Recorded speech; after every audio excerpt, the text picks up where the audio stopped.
Hey guys, I want to talk to you a little bit about what we had finished talking about last week, talking about dating and sex. Just a few questions that came to mind as we were coming out of that I didn't feel that I really answered as well as I could have. A couple of questions I know that Peter had asked: what is debauchery?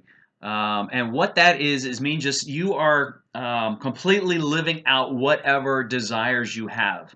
Uh, whether it is sexual or any other drunkenness. It's just whatever you feel like doing, you do it right then. And that's kind of debauchery, just kind of living all of your desires out as you want to.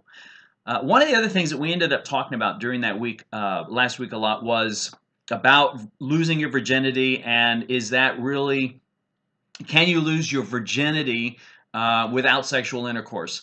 And looking is that what God is talking about? Nowhere in the Scripture does it say that losing your virginity is what God is not desiring for. He is saying throughout Scripture, New Testament and Old Testament, He is saying to abstain from sexual immorality, which is everything outside of one man, one woman, one marriage for life. And that is premarital sex, it is extramarital sex, it is anything that is outside of God's best for you, which He has said is in the marriage, in the context of marriage.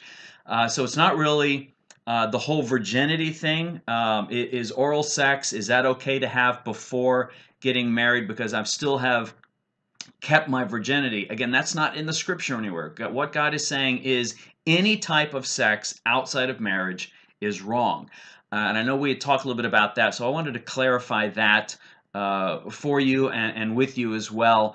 And really kind of focus on these last 2 weeks as really being what is love? How am I expressing and giving myself to you? Not what can I get from this relationship, but what can I give? And remember, as we looked at 1 Corinthians 13, where it talks about love being patient and kind and enduring all things, and that love never fails. And then this past week, looking at Galatians 5, where it talks about the fruit of the Spirit, which is, the fruit of the Spirit is love, joy, peace, patience, kindness, goodness, gentleness, faithfulness, and self-control. And that is how we need to be basing all that we do in our relationships on love, sex, and dating. That is what we need to be focusing on.